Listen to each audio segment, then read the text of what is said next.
So welcome back to my channel guys. तो guys कैसे हो आप सब लोग? होप आप सब बढ़िया होगे और अपनी लाइफ में कुछ बढ़िया ही कर रहे होगे। तो गाइस आज का जो व्लॉग है वो है पागल बाबा मंदिर पे। आज मैं आपको इस मंदिर के बारे में और इस मंदिर के रहस्य के बारे में कुछ जानकारी दूंगा। इस मंदिर के बारे में ऐसा भी कहा जाता है कि बांके बिहारी जी मतलब श्री कृष्ण जी खुद अपने भक्त के पक्ष में खड़े होने के लिए चले आए थे। तो गाइस चलिए मंदिर के दर्शन करते हुए मैं आपको सारी जानकारी देता हूँ। तो गाइस व्लॉग शुरू करने से पहले अगर आपने मेरे चैनल को अभी तक सब्सक्राइब नहीं किया है तो गाइस पहले सब्सक्राइब कर दीजिए और इस वीडियो को लास्ट तक देखकर ज़रूर बताएं कि आपको ये वीडियो और ये मंदिर कैसा लगा। तो चलिए गाइस शुरू करते हैं।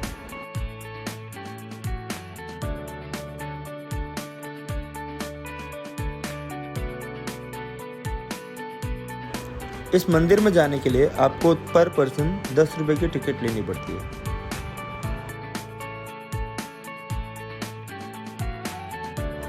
उत्तर प्रदेश में स्थित मथुरा, जिसको श्री कृष्ण जी की नगरी भी कहा जाता है, इस नगरी के बारे में यह भी कहा जाता है कि कभी भी इस नगरी में एक पत्थर उछालो तो वह किसी न किसी मंदिर में जाकर ही गिरेगा। इसीलिए इस नगरी को मंदिरों की नगरी भी कहा गया है। यहाँ एक नहीं बल्कि कई ऐसे मंदिर हैं जहाँ दर्शन के लिए भक्तों की लाइन लगी रहती है।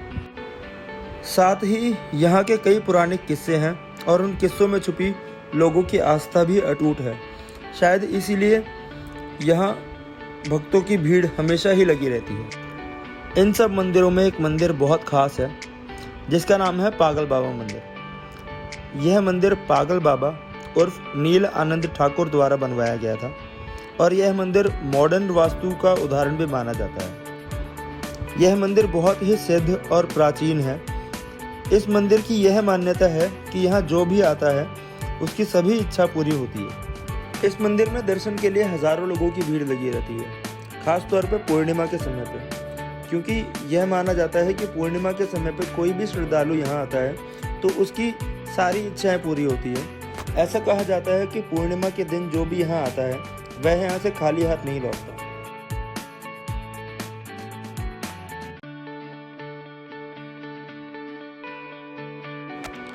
इस मंदिर के पीछे की कहानी कुछ यूं है कि पौराणिक कथाओं की माने तो बांके बिहारी लाल जी का एक गरीब ब्राह्मण बहुत बड़ा भक्त था।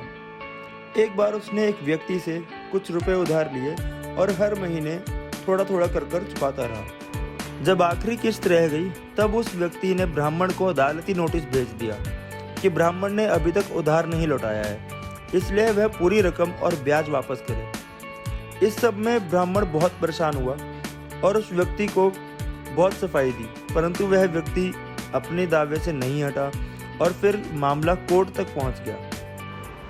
कोर्ट में भी ब्राह्मण ने यही कहा कि मैं उस व्यक्ति के सारे पैसे लौटा चुका हूं और वह व्यक्ति झूठ बोल रहा है। तब जज साहब ने कहा कि कोई गवाह है जिसके सामने तुम पैसे लौटाते थे? तब थोड़ी देर रुककर ब्राह्मण ने कहा कि मेरे हिस्से की गवाही बांके बिहारी जी देंगे।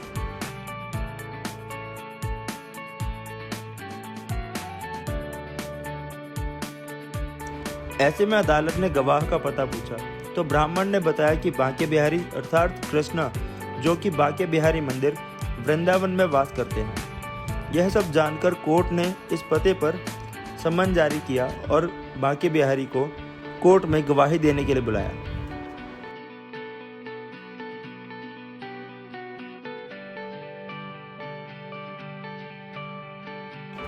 ब्राह्मण ने नोटिस को मूर्ति के पास रखकर कहा कि बांके बिहारी जी, आप सब कुछ जानते हो, आपको कोर्ट में गवाही देने आना है।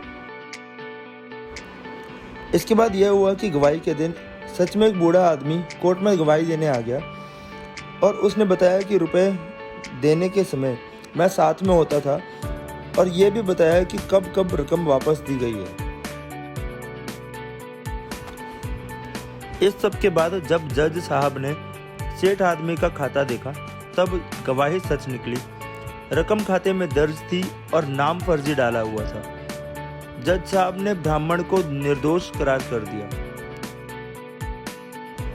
जब ब्राह्मण निर्दोष करार हुआ तब सेठ के मन में उथल पुथल मच गई और उसने ब्राह्मण से पूछा कि वह बूढ़ा आदमी कौन था।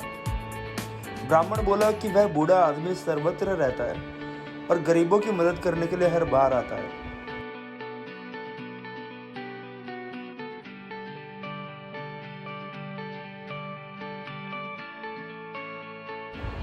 इसके बाद जज साहब ने पूछा कि यह आदमी कौन था जो गवाही देकर चला गया। तब ब्राह्मण ने बताया कि यही तो उसके ठाकुर जी थे जो अपने भक्त की दुविधा देख न सके और मेरे भरोसे की लाज रखने यहाँ तक आ गए।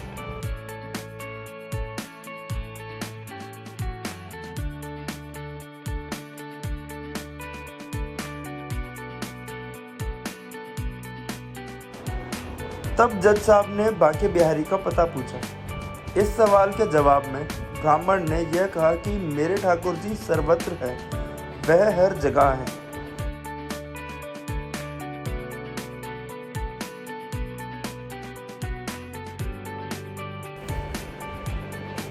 अगले दिन जज साहब बांके बिहारी जी के मंदिर गए और कोर्ट के सम्मन को बांके बिहारी जी के चरणों में देखकर समझ गए कि वह श्री कृष्ण जी ही थे जो ब्राह्मण के पक्ष में गवाही देने के लिए उसकी अदालत तक आ गए थे।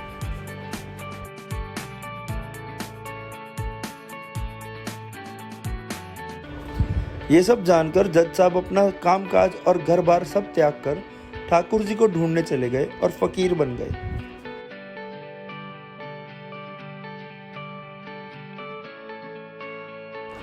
उसके बाद जब वह बहुत सालों बाद वृंदावन वापस आए तब लोग उनको पागल बाबा के नाम से जानने लगे।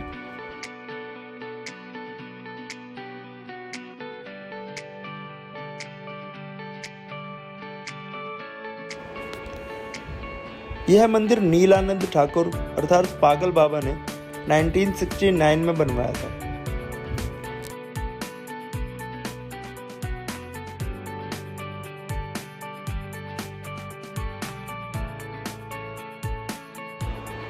उसके बाद पागल बाबा ने 1977 में एक धर्मार्थ ट्रस्ट की स्थापना भी करी, जिस ट्रस्ट में गरीबों की सहायता करी जाती है।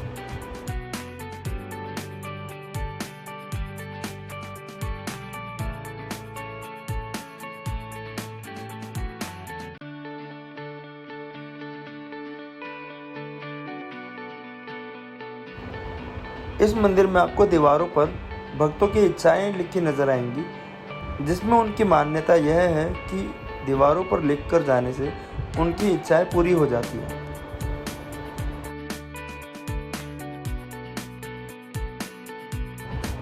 अब अगर बात करें इस मंदिर के टाइमिंग की, तो यह मंदिर सुबह 5 बजे से 11 बजे तक और शाम 3 बजे से रात 9 बजे तक खुला रहता है। यहाँ तक आप अपनी गाड़ी या बाइक या किसी और प्राइवेट वाहन से भी आ सकते हैं।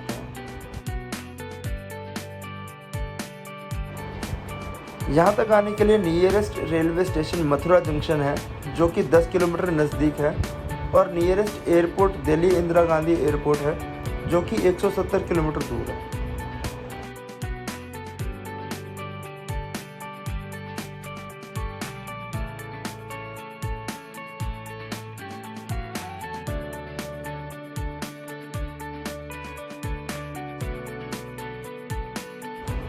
तो गाइस, ये था पागल बाबा मंदिर।